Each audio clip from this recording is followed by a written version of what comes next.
Hi, hello, kumusta ka? Guys, unang-una guys, i-share ko sa inyo ngayon itong pagbisita dito sa Dimas Alang Bakery, dito sa Mabini Street, okay, sa Kapasigan, Pasig City lang, Kung taga Pasig ka, walang hindi nakakaalam nito guys, okay?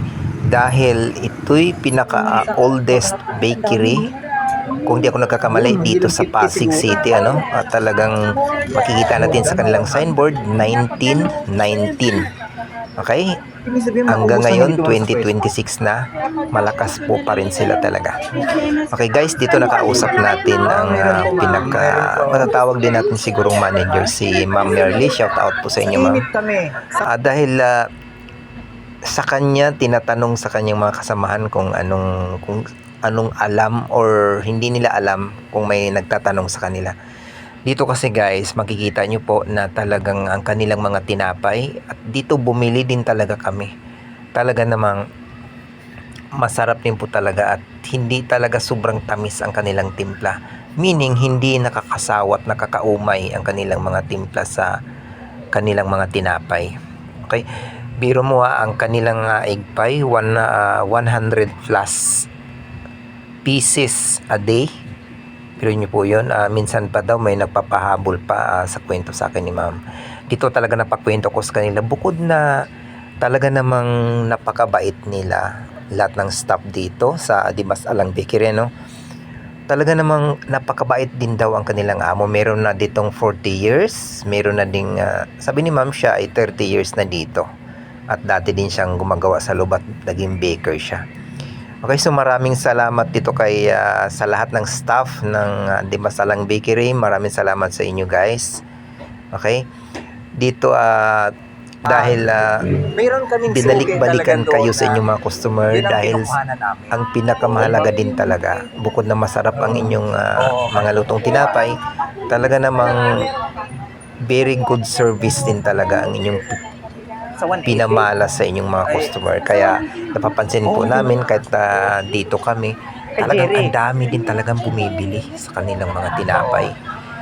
Nakwento din ni ma'am na nung pandemic nga din sila, halos lang ang bukas dito sa Pasig, talagang dinadayo sila. Although kahit naman talaga ngayon, habang nag-uusap nga kami, lingon ako ng lingon sa likod, ang dami talagang bumibili sa kanila.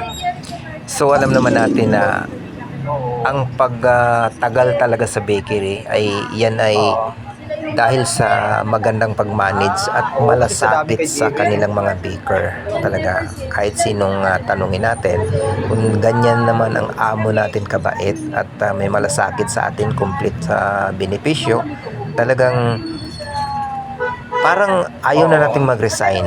Para lang sa akin yun ang kwento ni ma'am. Kaya sobrang blessed daw sila talaga dito sa kanilang pinapasokang Dimas Alang Bakery. Ang laki na kasi ma'am. Okay, dito talaga napakwento kami. Sobrang dami din niyang sinishare sa amin, sa mga nangyayari sa benta, sa gawa, or sa kanila mismong na-experience dito. At dito bumili nga kami ng tasty, mga tinapay. Dito bumili kami. Talagang 250 followers masarap din talaga.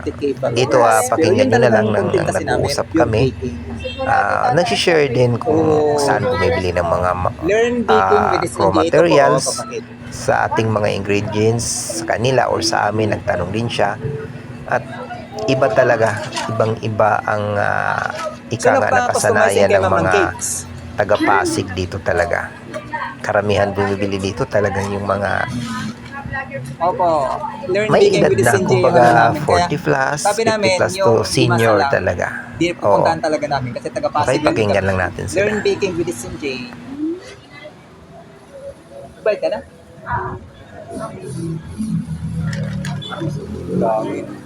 So, production nyo ma'am, mga ilang bag araw-araw nyo? Ilang bag, ilang sako? Ay, hindi ko alam. Mars, may tinatanong ko sir. Ilang sako raw? Ilang sako ma'am production nyo araw-araw? Ano na, buuhan na, yung lahatan na po ba? Siguro umaabot kami mga 5 bags, malakas din ano? Kasama na po ng pandesal doon. So pandesal nyo, hindi kayo nagtaas?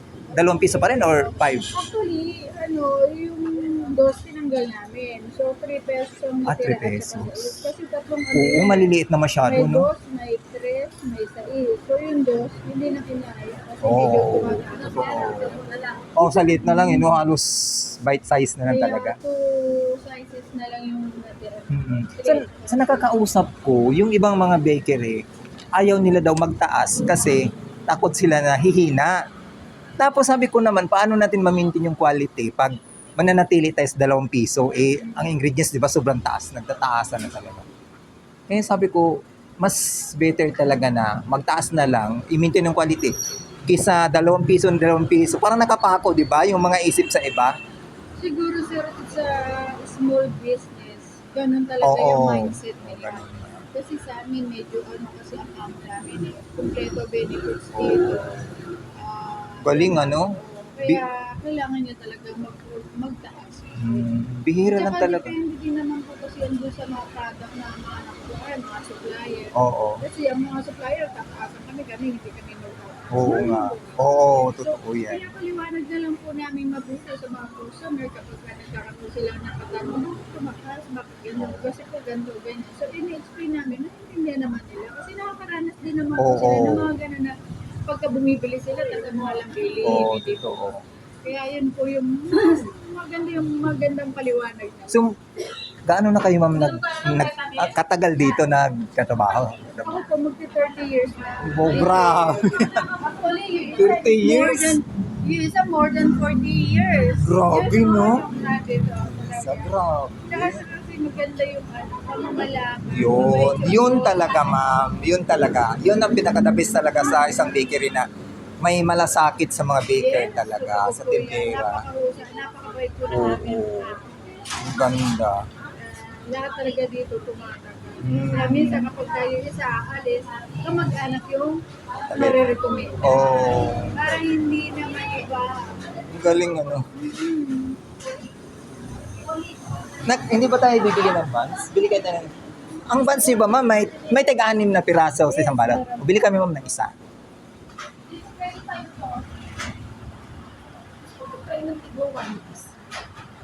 Ha? No. Sige.